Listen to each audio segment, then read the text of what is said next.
तो addressing mode क्या चीज है? तो addressing mode is defined as the way of accessing the data, यानी डाटा को हम एसेस करना है, उस मेथड को हम एड्रेसिंग मोड बोलते हैं। ठीक है, अब देखिए डाटा कहाँ हो सकता है।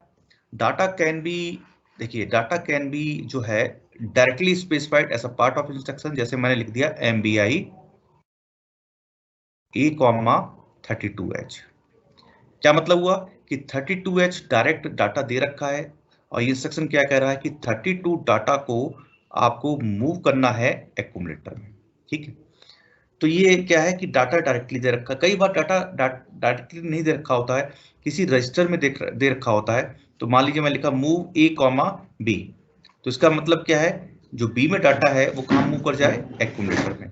तो जब डाटा रजिस्टर में होगा तो एड्रेसिंग मोड क्या कहलाएगा, रजिस्टर एड्रेसिंग मोड। अगर डाटा डायरेक्टली स्पेसिफाइड है उसे बोलेंगे इमीडिएट एड्रेसिंग मोड। इस तरीके से हो सकता है डाटा आपकी मेमोरी में हो। ठीक है, और मेमोरी का जो एड्रेस है वो डायरेक्ट स्पेसिफाइड हो। फॉर एग्जांपल अभी हमने देखा था LD एक इंस्ट्रक्शन है और मैं लिखा 2000H। इसका मतलब क्या है कि 2000H मेमोरी लोकेशन पे डाटा कुछ है, मान लीजिए 22, उसको लोड करना, कहां लोड करना, कहां लोड करना, एक्यूमुलेटर में। ठीक है, कहां लोड करना, एक्यूमुलेटर में। तो ये कौन सा होगा, डायरेक्ट एड्रेसिंग मोड, जहां जहां क्या है डाटा आपकी मेमोरी में स्टोर है और उस मेमोरी का एड्रेस डायरेक्टली स्पेसिफाइड है as a part of the instruction, then it's called direct addressing mode. अब क्या है कि मान लीजिए कई बार ऐसा भी केस होता है कि मेमोरी में डाटा होता है पर वो मेमोरी इनडायरेक्टली स्पेसिफाइड है। फॉर एग्जांपल मैंने लिखा LXI H, 2000H और मैंने लिखा मूव A,M। ये कह रहा है कि HL रजिस्टर है उसके अंदर 2000 कॉपी करो, मींस HL के अंदर क्या आ जाएगा, 2000H आ जाएगा। और ये क्या है, सब मेमोरी पॉइंटर की तरह काम करेगा। अभी कह रहा है कि मेमोरी है 2000H जो कि छुपी हुई है ना, और उस मेमोरी यानी जो M है, M is nothing but it specified this memory. ठीक है, उस मेमोरी कुछ डाटा है, मान लीजिए आप कह सकते हैं 22 डाटा है, तो ये कह रहा है 22 डाटा को उठाओ, ठीक है, और उसको कहां मूव कर दो, आपके एक्यूमुलेटर में। तो यहां पर मेमोरी क्या है, इनडायरेक्टली स्पेसिफाइड है, तो ये एड्रेसिंग मोड क्या कहलाएगा, इनडायरेक्ट एड्रेसिंग मोड कहलाएगा। तो एड्रेसिंग मोड क्या है, addressing mode is a way of accessing the data, that data which can be directly specified as a part of the instruction or it is stored in a register, or it may be stored in a memory whose address is directly specified as a part of the instruction, or which store in a memory whose address is indirectly specified as a part of the addressing mode। ठीक है, तो हमारे जो addressing mode हैं वो 4 तरीके के होते हैं। ठीक है, 4 तरीके एड्रेसिंग, सॉरी 5 तरीके एड्रेसिंग मोड कौन कौन से, अभी इसकी बारे में बात नहीं कर रहा हूं, इम्प्लिसिट एड्रेसिंग मोड। तो पहला है डायरेक्ट एड्रेसिंग मोड, ठीक है, फिर है रजिस्टर एड्रेसिंग मोड, फिर है register indirect addressing mode, immediate addressing mode and then implicit addressing mode. इसके बारे में भी बात नहीं करी है, ये बात करेंगे हम। तो डायरेक्ट एड्रेसिंग मोड मैंने आपको बता चुका हूं कि इसमें जो है सोर्स डाटा जो है कहां है, मेमोरी में है, और उस मेमोरी का एड्रेस डायरेक्टली स्पेसिफाइड है। अगर एग्जांपल की बात करें तो LDA 2000H कह लो और STA 2000H जो भी हमने देखे थे इंस्ट्रक्शन, जहां पर क्या है डाटा हमारी मेमोरी में है और उसको या तो हम डाटा को उस मेमोरी से उठा के कहां ला रहे हैं, एक्यूमुलेटर में, या फिर डाटा एक्यूमुलेटर में है और उसको स्टोर कर रहे हैं कहां, मेमोरी में। तो जो एड्रेस अगर डायरेक्टली स्पेसिफाइड है it is called direct addressing mode. Register addressing mode मैंने ही बता दिया कि डाटा कहां है, रजिस्टर के अंदर है और वो रजिस्टर डायरेक्टली स्पेसिफाइड है, ऐसा डायरेक्टली स्पेसिफाइड है इन द इंस्ट्रक्शन। यहां क्या है, मूव कह रहा मूव करो क्या, कंटेंट ऑफ एक्यूमुलेटर, मान लीजिए एक्यूमुलेटर में 2 है तो उसको कहां मूव करना, रजिस्टर के अंदर मूव करना। तो यहां पर जो डाटा है वो कहां है, रजिस्टर में, कहां है, रजिस्टर में। तो जब रजिस्टर इन्वॉल्व हो तो उसे क्या बोलते हैं, रजिस्टर एड्रेसिंग मोड। ठीक है, अब ये मैं क्यों बता रहा हूं, मैं इसलिए बता रहा हूं कि देखिए कि कई बार इंस्ट्रक्शन बहुत सारे होते हैं, ठीक है। अगर आपको एड्रेसिंग मोड की नॉलेज होगी, है ना, एड्रेसिंग मोड की नॉलेज होगी, तो आपको बहुत सारे इंस्ट्रक्शन याद करने की जरूरत नहीं है। 8085 में 76 इंस्ट्रक्शंस होते हैं, आपको बहुत ही कम इंस्ट्रक्शन याद करने हैं, क्योंकि आपको मालूम है कि कुछ इंस्ट्रक्शन जो हैं वो सेम तरीके के हैं, पर मेथड अलग अलग है कि उनको एक्सेस करने का। एक्सेस करने का मेथड का मतलब या तो डाटा डायरेक्टली मेमोरी में होगा, उसका एड्रेस स्पेसिफाइड होगा, या तो डाटा रजिस्टर में होगा, वो रजिस्टर स्पेसिफाइड होगा, या डाटा मेमोरी में होगा और उस मेमोरी का एड्रेस इनडायरेक्टली स्पेसिफाइड है, लाइक मूव ए कॉमा एम, जहां एम क्या है, छुपा हुआ है, पता नहीं है, जिसे बोलते हैं मेमोरी पॉइंटर। तो मेमोरी में छुपा हुआ डाटा है, उसको मूव कर रहे हैं कहां, एक्यूमुलेटर में, ठीक है। तो ये हमारा केस हो गया रजिस्टर इनडायरेक्ट एड्रेसिंग मोड का, ठीक है। किसी को यहां डाउट है प्लीज? यस प्लीज, अगर किसी को यहां डाउट हो प्लीज पूछ सकता है कि what is addressing modes and why we use it. Yes, anybody have any doubt regarding this? इसका मतलब सारा क्लियर है या तो बिल्कुल क्लियर नहीं है, दो चीजें हैं, ठीक है। क्लियर है सर, आगे चलें। ठीक है। इमीडिएट एड्रेसिंग मोड में क्या होता है कि data directly specified as a part of instruction. तो देखिए MBI ए कॉमा अगर 32 लिखता हूं तो यहां पर डाटा डायरेक्टली स्पेसिफाइड है, जो मूव हो रहा कहां, एक्यूमुलेटर में, तो उसे बोलेंगे immediate addressing mode. Implicit addressing mode में क्या है, जहां पर ऑपरेंड आपको दिखता नहीं है, ऑपरेंड जो होता है छुपा हुआ होता है। जैसे मैं बात करूं, एक इंस्ट्रक्शन देखा हमने CMA कॉम्प्लीमेंट, ये क्या कर रहा है, देखिए ये क्या कर रहा है इंस्ट्रक्शन, ए के कंटेंट को कॉम्प्लीमेंट करो और वापस ए में स्टोर कर दो। तो यहां पर जो है ऑपरेंड जो है और वो सारी चीजें इंस्ट्रक्शन का ही पार्ट है। जब ऑपरेंड जो है अगर इंस्ट्रक्शन का ही पार्ट है होता है तो उसे बोलते हैं इम्प्लिसिट एड्रेसिंग मोड, ठीक है। तो यहां ऑपरेंड क्या है, एक्यूमुलेटर, उसका इंस्ट्रक्शन का ही पार्ट है, क्या कर रहा है कि एक्यूमुलेटर कंटेंट को कॉम्प्लीमेंट कर रहा है, वापस एक्यूमुलेटर में स्टोर कर रहा है, तो ये बोलेंगे इम्प्लिसिट एड्रेसिंग मोड। ये बहुत इंपॉर्टेंट क्वेश्चन है, या आप कह सकते हैं most important question, most important question है। मैं दूंगा ये श्योर है, क्योंकि मैं इसकी गारंटी कहता हूं, ये मान के चलिए 98% इसकी गारंटी है आने की एग्जाम में। Addressing mode, define the addressing modes, ठीक है। तो प्लीज एड्रेसिंग मोड को एग्जाम्पल के साथ समझाना है, ठीक है। जैसे मैंने एग्जाम्पल ये लिया हुआ है डायरेक्ट एड्रेसिंग मोड में, ठीक है, और अगर रजिस्टर एड्रेसिंग मोड में है तो एग्जाम्पल ये मैंने लिया हुआ है, तो please explain with the example. Register indirect addressing mode में एग्जाम्पल मैंने ये लिया हुआ है, मूव ए कॉमा एम, जहां पर क्या है, मेमोरी छुपी हुई है, कहां छुपी हुई है, HL रजिस्टर पेयर में। तो उससे पहले एक इंस्ट्रक्शन लिखना पड़ता है LXI। LXI means load immediate, जहां आई देखें इंस्ट्रक्शन में उसका मतलब इमीडिएट, क्या, HL रजिस्टर पेयर में क्या, एक एड्रेस, एड्रेस कुछ भी हो सकता है, मान ली 2000H, और ये कह रहा कि HL रजिस्टर पेयर एक मेमोरी पॉइंटर की तरह एक्ट कर रहे हैं, उसमें एक एड्रेस लोड करेंगे, और अगर कहीं पे भी अब M कहीं लिखते हैं हम, तो M का मतलब है कि वो मेमोरी जिसका एड्रेस किसके अंदर है, HL रजिस्टर पेयर के अंदर है। तो यानी कि M जहां भी आपको दिखाई दे उसका मतलब है कि हमारा एड्रेस किसके अंदर है, HL रजिस्टर के अंदर है। तो जहां भी ऐसा केस दिखाई दे, जहां M दिखाई दे, it is a case of register indirect addressing mode, ठीक है।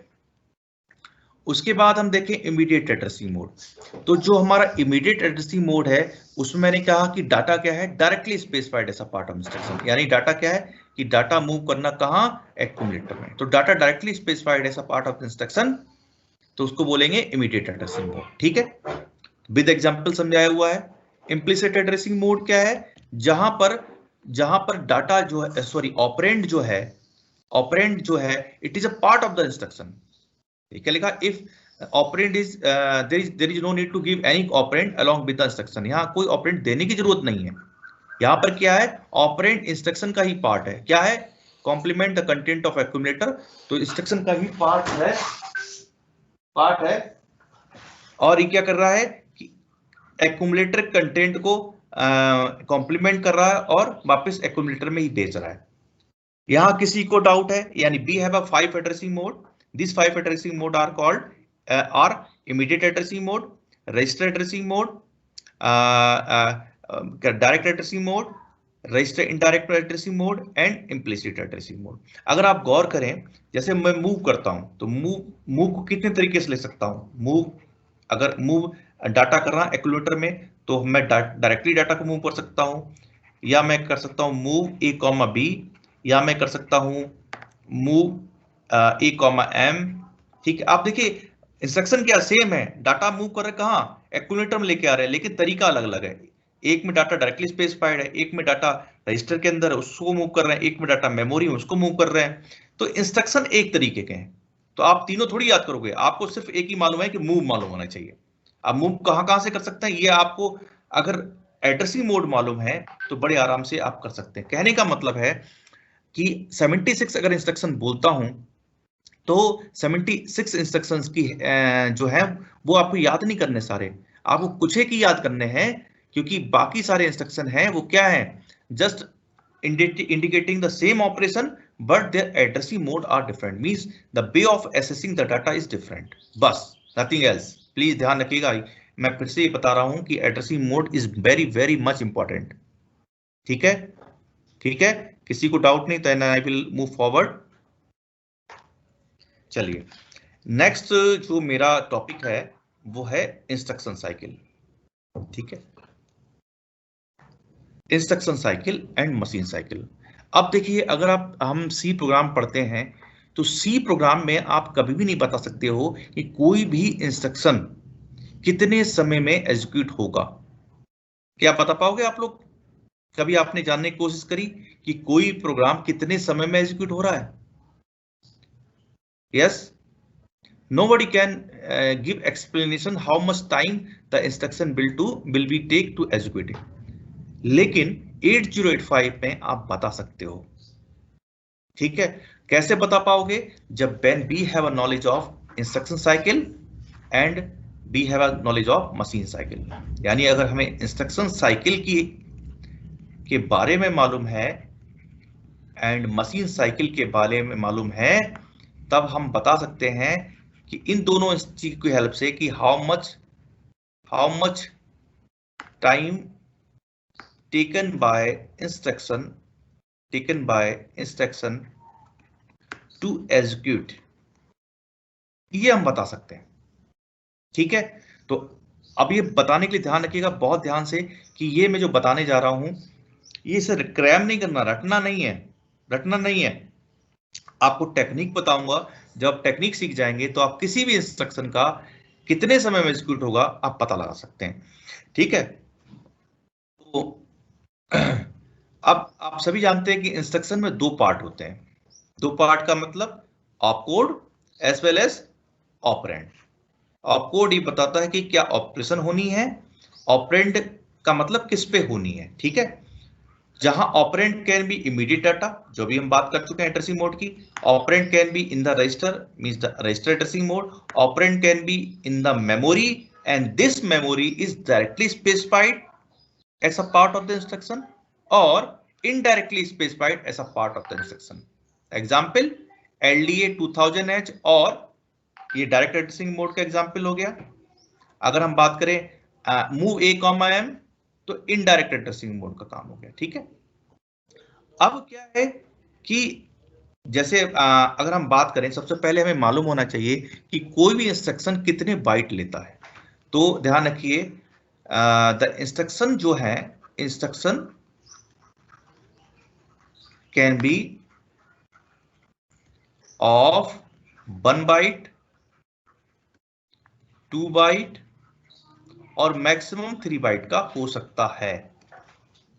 ठीक है, इंस्ट्रक्शन जो है 1 बाइट का, 2 बाइट का या 3 बाइट का हो सकता है। जैसे मैंने लिखा ऐड बी, तो अगर आपको कुछ भी ऑपरेंड नहीं दिख रहा है, सिर्फ ऐड बी दिख रहा है, कोई आपको डाटा सा नहीं दिख रहा है, तो ये 1 बाइट के इंस्ट्रक्शन है। ऐड एम, कुछ भी नहीं दिख रहा, आपको ऑपरेंड सा नहीं दिख रहा, खाली ऐड एम लिखा हुआ है, तो ये 1 बाइट का इंस्ट्रक्शन है। लेकिन जहां डाटा सा दिख रहा है ADI, ध्यान रखिएगा कि जो भी ऑपकोड होता है वो हमेशा 1 बाइट का होता है। कितने बाइट का होता है? 1 बाइट का।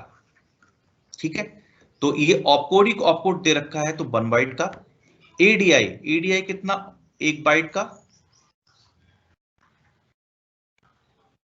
और जो ऑपरेंड है अगेन 1 बाइट का। तो कितनी बाइट हो गई? 1 + 1 दैट इज 2 बाइट। ठीक है। थर्ड में देखिए ऑपकोड 1 बाइट का, ऑपरेंड कितने हैं? 16 बिट का। 16 बिट का मतलब सपोज करिए मैं लिखा 200H, तो 1 बाइट 2 बाइट, तो कितने बाइट का हो गया? 2 बाइट का। तो 2 + 1 दैट इज 3 बाइट। यानी जो मैक्सिमम लेंथ है किसी भी इंस्ट्रक्शन की वो 3 बाइट हो सकती है। ठीक है, ठीक है, समझ गए सभी इस बात को? सर फिर से बता दीजिए एक बार। हाँ मैं बताता हूं। जैसे सपोज करो मैंने कोई इंस्ट्रक्शन लिखा, मैंने लिखा सपोज करो CMA, तो ये 1 बाइट की इंस्ट्रक्शन है क्योंकि यहां पे कुछ नहीं दिख रहा मुझे। ठीक है, अगर मैं लिखता हूं MBI, सपोज लिखता हूं सॉरी MBI A,32H लिखता हूं, तो ये 2 बाइट का इंस्ट्रक्शन। 2 बाइट का मतलब 1 बाइट तो ऑपकोड होगी और दूसरी बाइट ऑपरेंड, मतलब ये 2 लोकेशन लेगी। 2000H पहली बाइट ऑपकोड होगी और दूसरी जो बाइट होगी वो होगी इसका ऑपरेंड, दैट इज 32H। ठीक है, तो जैसे ये वाला केस देखिएगा ADI 59H, ये सेम वैसे ही केसेस है, ऊपर वाला डिस्कस किया हुआ है। तो 1 बाइट ऑपकोड की और दूसरी बाइट ऑपरेंड की, ये 2 बाइट की इंस्ट्रक्शन होगी। अगर मैंने इंस्ट्रक्शन लिखा LDA 2000H, तो ये 3 बाइट के इंस्ट्रक्शन। कैसे? 1 बाइट ऑपकोड, दूसरी बाइट आपकी एड्रेस की लोअर बाइट, तीसरी बाइट एड्रेस की अपर बाइट, मींस ये 3 लोकेशन लेगी। तो अगर 3 लोकेशन की बात करूं, मान लीजिए 2065 पे एड्रेस पहली बाइट होगी, डेट इज ऑपकोड। 2066 पर आपका एड्रेस की लोअर बाइट, 2067 पर एड्रेस की हायर बाइट। ठीक है, तो आप देख सकते हैं कि ये कितने बाइट का इंस्ट्रक्शन है? 3 बाइट का इंस्ट्रक्शन है। तो एक पहली बाइट ऑपकोड, दूसरी बाइट लोअर एड्रेस, तीसरी बाइट आपका अपर एड्रेस। जब भी कोई आपका एड्रेस दे रखा होता है तो ध्यान रखिए, या कोई भी सिस्टम में डाटा दे रखा होता है तो उसकी लोअर बाइट पहली लोअर लोकेशन स्टोर होगी और जो अपर बाइट है उसकी नेक्स्ट लोकेशन में स्टोर होगी। ठीक है, गेटिंग माय पॉइंट? यस, समझ में आ गया बेटा? ठीक है, तो अब हम बात करते हैं मशीन साइकिल की। अब देखिए पहली बात है कि इंस्ट्रक्शन साइकिल क्या है। इंस्ट्रक्शन साइकिल का मतलब है कि जो समय लगता है किसी भी इंस्ट्रक्शन को एग्जीक्यूट होने में उसे बोलते हैं इंस्ट्रक्शन साइकिल। ठीक है, यानी इंस्ट्रक्शन को जो भी समय लगता है एग्जीक्यूट होने में उसे बोलते हैं इंस्ट्रक्शन साइकिल। हर इंस्ट्रक्शन साइकिल में कुछ ना कुछ काम होता है। ठीक है, जैसे आउटपुट को फैच करना, मेमोरी को रीड करना, मेमोरी को राइट करना, या इनपुट आउटपुट को रीड करना या इनपुट आउटपुट को राइट करना।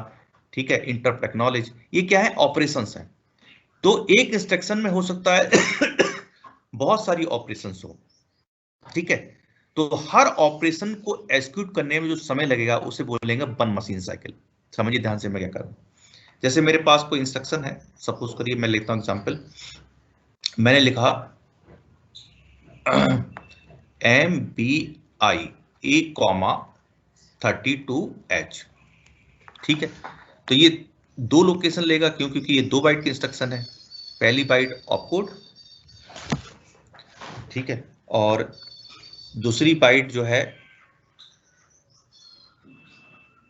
दूसरी बाइट इसका डाटा दैट इज 32। ठीक है, ऊपर कैसे लिखा है ये? एक मिनट।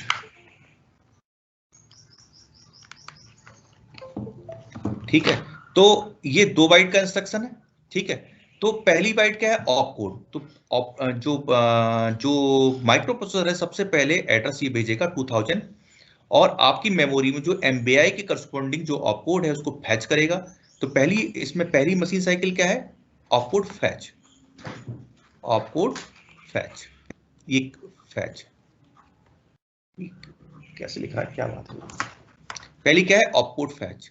दूसरी क्या है कि जब ऑपकोड को फैच कर लेगा तो उसे मालूम चलेगा कि एक डाटा है 32 कहां पड़ा हुआ है? 2001H में, उसको लेके आना है और कहां स्टोर करना है? एक्यूमुलेटर में। तो यानी डाटा कहां पड़ा हुआ है? मेमोरी में। तो इसका मतलब क्या साइकिल होगी? Memory read. क्या रीड करना? 32H को कहां लेके आना? मेमोरी माइक्रो प्रोसेसर के पास में। कहां स्टोर करना? एक्यूमुलेटर में। तो दूसरी मशीन साइकिल होगी मेमोरी रीड।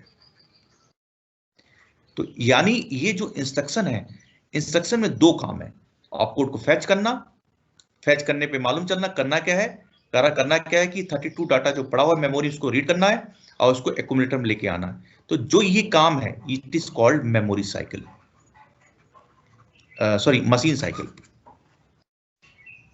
इसे कहते हैं मशीन साइकिल। ठीक है, ये मशीन साइकिल हो गई। ये क्या हो रहा है, ये ऊपर क्यों भाग रहा है, मशीन साइकिल हो गई, ये भी एक मशीन साइकिल हो गई। तो जो भी काम है आपके इंस्ट्रक्शन में, हर काम को हम बोलते हैं एक मशीन साइकिल। अब मशीन साइकिल क्या है, बेसिकली बताना मैं चाह रहा हूं कि इंस्ट्रक्शन को एग्जीक्यूट करने में जो समय लगता है उसे कहते हैं इंस्ट्रक्शन साइकिल। मशीन साइकिल का मतलब एक ऑपरेशन को जो होने में समय लगता है उसे बोलते हैं मशीन साइकिल। अब इंस्ट्रक्शन के अंदर हो सकता है एक से ज्यादा ऑपरेशन हो, ठीक है, तो हमारी उसमें एक से ज्यादा मशीन साइकिल होंगी। तो अब मशीन साइकिल का मतलब कि हमें इस ऑपकोड फैच करने में कितना समय लग रहा है, मेमोरी रीड करने में कितना समय लग रहा है, उन दोनों को ऐड कर दो तो वो टाइम क्या होगा, इक्वल टू इंस्ट्रक्शन साइकिल, यानी time taken by the instruction to complete execute. अब देखिए, अब ये पता कैसे लगाएंगे, आप जानते हैं कि आपका माइक्रो प्रोसेसर के अंदर क्लॉक लगी रहती है। क्या लगी रहती है, क्लॉक। क्लॉक के रिस्पेक्ट में क्लॉक लगी रहती है, तो हर मशीन साइकिल जो है एक से ज्यादा क्लॉक साइकिल लेती है। तो जो भी टाइम है मशीन साइकिल का वो क्लॉक साइकिल की टाइम टर्म में निकालते हैं। हो सकता है कि एक मशीन साइकिल को 4 क्लॉक का टाइम लगे, दूसरी मशीन साइकिल को हो सकता है 3 क्लॉक का टाइम लगे।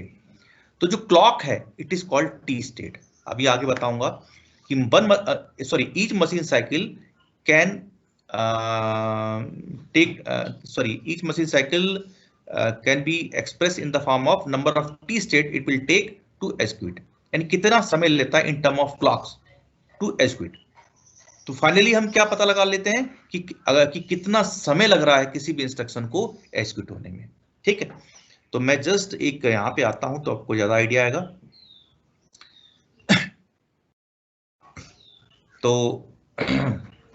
तो आप सभी जानते हैं कि हमारी जो माइक्रो प्रोसेसर के अंदर है क्या क्या ऑपरेशन होती हैं, opcode fetch, memory read, memory write, IO read, IO right, interrupt acknowledge, बस आइडल कुछ नहीं होता है, ठीक है। और ये किस पे डिपेंड करता है, आईओ एम बार, S1, S0, ठीक है। कॉरस्पॉन्डिंग सिग्नल जो होंगे आरडी बार, डब्ल्यू आर बार, INTA वो भी चेंज होंगे, ठीक है। जैसे ऑपकोड फैच होता है, ऑपकोड के फैच में क्या है, देखिए 3 जो है ऑपरेशंस यहां से यहां तक, ये किससे रिलेटेड है, मेमोरी से रिलेटेड है। और ये 2 ऑपरेशन किससे रिलेटेड है, आईओ से, इनपुट आउटपुट से। तो मेमोरी से रिलेटेड है तो इसका मतलब आईओ एम बार की वैल्यू 0, यानी 0 0 0। इनपुट आउटपुट से रिलेटेड है तो 1 1, ठीक है। इंटरप्ट एक्नॉलेज है, ये इंटरप्ट से एसोसिएटेड है, इंटरप्ट से, ठीक है। तो इंटरप्ट एक्नॉलेज केस में ही 1 रहेगा। अब क्या है कि ऑपकोड फैच में S1 S0 आपको याद होगा मैंने आपको बताया था कि जो S1 और S0 these are all called status signal, है ना। इनको सीआरओ में देख के पता लगा सकते हैं कि क्या ऑपरेशन चल रही है, ठीक है। तो ऑपकोड के फैच के केस में ये 1 1 होगा, मेमोरी रीड केस में 1 0, ठीक है। मेमोरी राइट के केस में 0 1, आईओ रीड के केस में 1 0। देखिए रीड जहां भी होगा वहां पर इसकी वैल्यू 1 0 होगी और जहां राइट होगा उसकी वैल्यू 0 1 होगी, ठीक है। जैसे मेमोरी राइट 0 1, आईओ राइट 0 1, ठीक है। बस ऑफकोड के फैच के टाइम में 1 1 होगा और as well as interrupt technology के केस में भी 1 1 होगा। तो याद करने का तरीका क्या है, ऑफकोड के फैच के टाइम में 1 1, मेमोरी रीड के टाइम में 1 0, मेमोरी रीड के राइट के टाइम में 0 1, आईओ रीड के टाइम में 1 0, ये सेम, आईओ राइट केस में 0 1, ये सेम, इंटरप्ट के एक्नॉलेज केस में 1 1। अब जब बस आइडियल होगी, कुछ नहीं हो रहा होगा, तो तीनों ही 0 0 होंगे, ठीक है। क्योंकि ऑपकोड फैच को का मतलब है मेमोरी से फैच करना, तो ये रीड ऑपरेशन है, that's why RD bar equal to 0, W R bar equal to 1, ठीक है। INTA सब में 1 रहेगा, खाली सिर्फ इंटरप्ट एक्नॉलेज 0 रहेगा, ठीक है। मेमोरी रीड में क्या है, आरडी बार 0 क्योंकि मेमोरी से रिलेटेड ऑपरेशन है, डब्ल्यू आर बार की वैल्यू 1, मेमोरी राइट के केस में इसकी वैल्यू 1, इसकी वैल्यू 0, आईओ रीड के केस में इसकी वैल्यू 0, इसकी वैल्यू 1। आईओ राइट केस में क्योंकि रीड की ऑपरेशन है तो इसकी वैल्यू 1, इसकी 0। इंटरप्ट की नॉलेज केस में ये तीनों दोनों 1 1, ठीक है, और आईएनटी जो है वो 0 होगा सिर्फ। बस आइडल केस में तीनों ही 1 होंगे, ठीक है। तो ये हमारी इतनी हमारी ये क्या है, हमारी मशीन साइकिल्स है, ये क्या है, हमारी इंडिविजुअल मशीन साइकिल्स है। कोई भी इंस्ट्रक्शन में एक से ज्यादा मशीन साइकिल हो सकती हैं। हो सकता है वो इंस्ट्रक्शन सिर्फ ऑपकोड फैच हो सकता है वो उस इंस्ट्रक्शन में दो चीज हो, ऑपकोड फैच और मेमोरी रीड हो सकता है उस इंस्ट्रक्शन के अंदर opcode fetch, memory read, memory write हो सकता है उस इंस्ट्रक्शन के अंदर opcode fetch and IO read हो, ठीक है, हो सकता है उस इंस्ट्रक्शन के अंदर ऑपकोड फैच और आईओ राइट हो। तो कहने का मतलब है कोई भी इंस्ट्रक्शन के अंदर एक से ज्यादा ऑपरेशंस हो सकती हैं और हर ऑपरेशन को हम बोलते हैं मशीन साइकिल। और ये मशीन साइकिल कितनी होती हैं? 6 होती हैं, 6 टाइप की। Opcode fetch, memory read, memory write, IO read, IO right and interrupt acknowledge, ठीक है।